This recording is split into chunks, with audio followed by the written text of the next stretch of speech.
Hi everyone, welcome to digital GK classes. तो बहुत ही कम समय बचा हुआ है एग्ज़ाम को। 7 को आपका पेपर है एंड आप में से कुछ लोगों के स्कोर तो बढ़ने लगे हैं, कुछ लोग अभी भी बहुत ज़्यादा डरे हुए हैं बिकॉज आपका फर्स्ट अटैम्प्ट है। देखिए, जिसने पिछली बार दिया होगा उसका एक नंबर से नहीं हुआ होगा तो उसे पता चल चुका होगा कि उसने क्या ऐसी गलती की थी जो कि उसको इस बार नहीं करनी है। एंड डिटेल में भी हम कुछ चीज़ें देखेंगे आने वाले समय में कि आपको एग्ज़ाम में जो है ओमार सीट को किस तरीके से फिल करना है, लैंग्वेज वाले पेपर को किस तरीके से करना है। कुछ ऐसी मिस्टेक्स भी होती हैं जो कि हर बार स्टूडेंट्स के द्वारा होता है एंड उस वजह से भी उनके नंबर कम होते हैं। पढ़ाई उन्होंने की होती है, मेहनत भी, बट जो कुछ गलतियां हो जाती हैं एग्जामिनेशन हॉल में तो उससे भी कैसे बचना है वो सारी चीज़ें आएंगी। तो चैनल को सब्सक्राइब करके प्लीज़ वीडियो को लाइक कर दीजिएगा।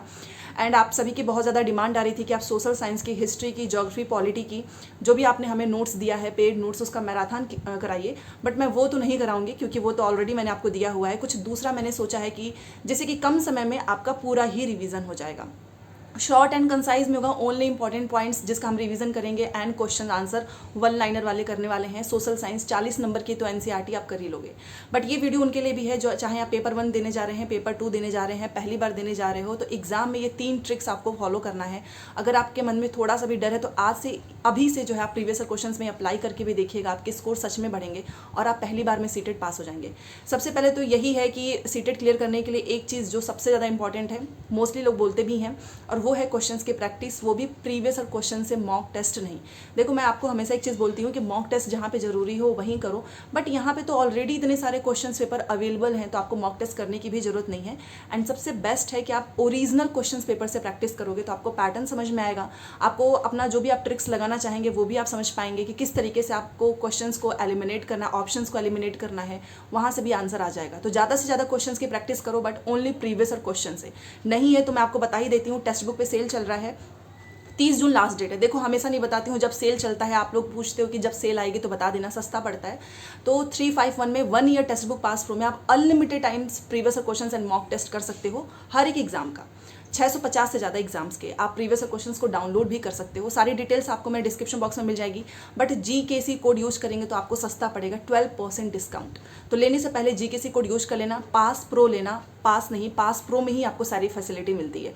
पास में तो ओनली मॉक टेस्ट है तो कोई मतलब भी नहीं है, ठीक है। देखिए, आपने मान लीजिए क्वेश्चंस की प्रैक्टिस बहुत की है क्योंकि 75 नंबर की पैडागॉजी आती है। देखो, पैडागॉजी के लिए कोई किताब कुछ भी पढ़ने की जरूरत नहीं है। आपको कुछ ट्रिक्स जो मैं बताने वाली हूँ केवल वो फॉलो करो, आपके सच में स्कोर बढ़ेंगे। एंड कंटेंट जो है एनसीईआरटी, उसका तो कोई ट्रिक नहीं है, उसके लिए तो आपको रिवीजन करना होगा, आपको अपने नोट्स का बार बार पढ़ना होगा और उसके साथ आपको एनसीईआरटी के जो क्वेश्चन सीटेट ने पूछा है उसकी भी रिवीजन, मतलब उसकी प्रैक्टिस करिएगा।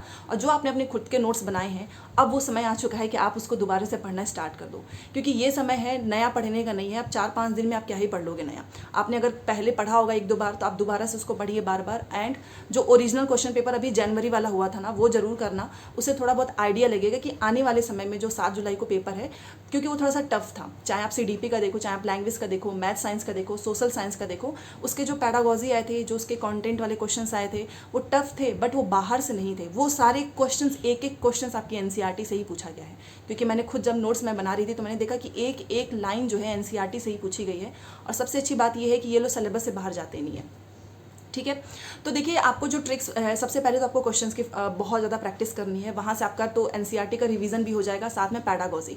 उससे आपको भले से आपकी कुछ गलतियाँ होंगी स्टार्टिंग में और अभी से करना है, बट आप पैटर्न को समझ लोगे कि अच्छा कुछ ऐसे टॉपिक्स हैं जो कि फिक्स है और इसी तरीके के क्वेश्चंस पूछे जाते हैं। दूसरी ट्रिक्स आपको ये फॉलो करनी है कि जो भी टैग वर्ड्स है, जितना ट्रिक है, जो भी तुक्का है, आपको अपने पैडागॉजी में लगाना है, क्योंकि ट्रिक से आप पैडागॉजी आराम से कर पाएंगे। कई बार क्या होता है कि क्वेश्चन बहुत डिफिकल्ट होता है, हमें समझ में नहीं आता है कि इसका क्या आंसर होगा, बट आप ऑप्शन से ही बस एलिमिनेट कर लोगे, क्योंकि 4 आंसर्स एक जैसे होंगे, एक एकदम डिफरेंट होगा, तो आपको लगेगा कि यार ये वाला थोड़ा सा डिफरेंट है, ये आंसर जाएगा। ये खुद से एक इंस्टिंक्ट आता है और पहली बार में जो हमारे मन में आता है ना इंस्टिंक्ट, वही वाला आपको करना है, वो सही होता है। कई बार आपने देखा होगा कि एग्जाम में हम ए लगाते हैं, फिर थोड़ा डाउट हो जाता है तो बी लगा के और बी वाला गोला बना के चले आएंगे और घर पे आके सोचेंगे अरे यार काश एक ए वाला कर दिया होता। तो जो फर्स्ट टाइम के जो हमारे इंस्टिंक्ट होते हैं, आपको उसको ही मान के करना है, ज़्यादा दिमाग नहीं लगाना है। और टैग वर्ड्स, जैसे कि कहीं पर भी आपको केवल लिख रहा है, मात्र लिख रहा है, फॉर एग्जाम्पल ये तो मैंने ऑलरेडी आपको टैग वर्ड्स पूरा डिटेल में दिया हुआ है, केवल, मात्र, सिर्फ, ही, हतोत्साहित, नेगेटिव वर्ड्स जो आते हैं, डीमोटिवेट हो गया, रटाना हो गया, पनिशमेंट देना, जैसे कि केवल जो है लड़के ही गणित में अच्छे होते हैं, केवल लड़कियां जो है वो घर का काम अच्छे से कर सकती हैं, ये सारे नेगेटिव वर्ड्स होते हैं। तो आप इसका यूज़ करना। पॉजिटिव तो ऑब्वियस ही बात है, अगर आप नेगेटिव पहचान लेंगे तो पॉजिटिव तो बहुत ही आसान है। क्वेश्चंस का लेकिन ध्यान दीजिएगा, अगर क्वेश्चंस पॉजिटिव में पूछा है तो आंसर भी पॉजिटिव में होगा, क्वेश्चंस नेगेटिव में पूछा है तो आंसर भी नेगेटिव में। तो आप टैग वर्ड से भी अपना आंसर निकाल सकते हैं। ये दूसरी चीज़ हो गई। एंड थर्ड है सबसे इंपॉर्टेंट, जो कि मोस्टली देखा गया है कि सीटेट में जो लॉन्ग आंसर होते हैं वो हमेशा सही होते हैं, बट कुछ एक दो एक्सेप्शन भी होता है, ऐसा नहीं है, but most of the cases में देखा गया है कि अगर क्वेश्चन पूछा है और उसमें ए एंड बी है या ए बी सी सारे सही हैं तो ये वाले ऑप्शन ज़्यादा सही होते हैं। दूसरा जो लॉन्ग आंसर होते हैं, मान लो कोई क्वेश्चन पूछा है और एक ऐसा ऑप्शन है जिसमें तीनों ऑप्शंस की चीज़ें इंक्लूड कर दी गई हैं, तो वो हमेशा सही होता है। एक्सेप्शन ज़रूर है, एक दो ऐसी चीज़ें भी मिली हैं कि लॉन्ग वाला नहीं होता है, दूसरा हो जाता है, बट मोस्टली जो चीज़ें देखी गई हैं वो तो एक्सेप्शन हर चीज़ में होती है, आप जानते ही हैं। तो आप इस चीज़ को भी फॉलो कर सकते हो, और ये आपको ना जब आप प्रैक्टिस करते हैं तभी आपको हेल्प करेगा। आप जब कई बार आपने देखा होगा कि आपको नहीं समझ में आ रहा है क्वेश्चन क्या है, आपने लॉन्ग वाले आंसर को टिक मार दिया है और आपको फिर बाद में पता चला कि ये तो सही हो गया है। तो ये सही नहीं हो गया। मोस्टली चीज़ें ऐसी होती हैं कि उसमें आपको सही ही मिलता है। पैडागॉजी में, एनसीईआरटी की बात नहीं हो रही है, तो पैडागॉजी में तो आराम से आपके 75 नंबर का आता है, उसमें 70 नंबर तो आप आराम से ही ला सकते हो। उसके बाद से 90 तक पहुंचने के लिए आपको बहुत मेहनत नहीं करनी है। हाँ, 120 प्लस लाने के लिए तो मेहनत करनी होगी, और वो 120 प्लस आएगा आपके एनसीईआरटी से। अब बात कर लेते हैं कि इस समय रिवीजन का सबसे बेस्ट तरीका क्या है। तो जो भी सब्जेक्ट आपका बहुत स्ट्रॉन्ग है उसको छोड़ के जो आपने अभी स्टार्ट किया होगा पढ़ना, पहले आप उसका रिवीजन करिए। देखो, रिवीजन करने के बाद से ना आपको क्वेश्चंस की प्रैक्टिस जरूर करनी है। तभी मैं आपको बोलती हूँ कि जैसे आपने रिवीजन किया, अगर आपने क्वेश्चंस की प्रैक्टिस ही नहीं की तो आपको समझ ही नहीं आएगा कि कोई भी टॉपिक उठाकर आप देख सकते हो कि उसमें से किस तरीके से क्वेश्चंस फॉर्म होते हैं, किस तरीके से बनते हैं। कुछ लोग ऐसे भी होंगे जो दिन भर रिवीजन ही करते होंगे, दिन भर पढ़ते ही होंगे, बट अगर आपने क्वेश्चंस की प्रैक्टिस नहीं की है तो बहुत सारा पढ़ने का कोई मतलब नहीं है, क्योंकि क्वेश्चन छूटेगा, टाइम मैनेजमेंट नहीं हो पाएगा, पैटर्न आपको नहीं समझ में आएगा एग्जाम में। वैसे ही टाइम का बहुत प्रेशर होता है, 2.5 घंटा कम पड़ता है सीटेट के लिए। देखो, यूपी टेट वगैरह के लिए तो 2.5 घंटा बहुत है, लोग बैठ भी जाते हैं आराम से, बट इतना लेंदी पेपर है जिसमें आपको 2-2 पैसेज करना है, आपको हिंदी का पैसेज करना है, आपको इंग्लिश का पैसेज करना है, उस पैसेज के लिए भी टाइम चाहिए, प्लस आपको पैडागॉजी में फंसाने वाले बहुत लेंदी क्वेश्चंस मिलते हैं।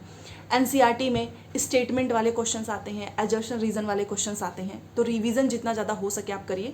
और सोशल साइंस के अगर आपने हमारे नोट्स नहीं लिए, पेड नोट्स, तो भी आप रिवीजन करने के लिए ले सकते हो, बट अगर आपके पास ऑलरेडी है तो प्लीज़ नोट्स मत लो। जो है जितना है पहले उसको बार बार पढ़िए। स्कोर ना बढ़ने का, या फिर कुछ लोग जो मैसेज कर रहे हैं कि बहुत डर लग रहा है कि पता नहीं कहीं अगर नहीं निकला तो हम बीपीएससी से बाहर हो जाएंगे, केवीएस से बाहर हो जाएंगे, एनवीएस से बाहर हो जाएंगे, तो ये सारे नेगेटिव थॉट्स को दूर रखो, अपने ऊपर भरोसा रखो कि जितना आपने पढ़ा है एनफ है। दूसरे से कंपेयर मत करना, और ना ही किसी से पूछो कि तुम्हारा कितना तैयार हो चुका है या तुम्हारे कितने स्कोर आ रहे हैं। ठीक है, खुद पे फोकस कीजिए। एंड अगर स्कोर बढ़ाना ही है तो प्रीवियस ईयर क्वेश्चंस करो, उसको एनालिसिस कर लो। जितना परेशान रहते हो एनालिसिस करके अपनी कमियों को जो है पहचानो और उसको दूर करो। तो यही कुछ तरीके हैं जो कि अब इस समय आपको फॉलो करनी चाहिए। रिवीजन, और जितना ज़्यादा हो सके आपसे उतना क्वेश्चंस की प्रैक्टिस करो। टाइम मैनेजमेंट के लिए बहुत बहुत इंपॉर्टेंट है क्वेश्चंस की प्रैक्टिस करना, क्योंकि अगर आपने बहुत क्वेश्चंस की प्रैक्टिस की है तो आपकी स्पीड बढ़ जाती है और आपको फिर कोई दिक्कत नहीं होगी एग्जाम में भी। ठीक है, तो चलिए मिलते हैं 5 बजे। मैराथन है सोशल साइंस की। अगर आपका सब्जेक्ट है सोशल साइंस तो आप टेलीग्राम में भी जुड़ सकते हैं, वहाँ पर भी आपको कुछ दिनों में PDF मिलने वाला है। Thanks for watching.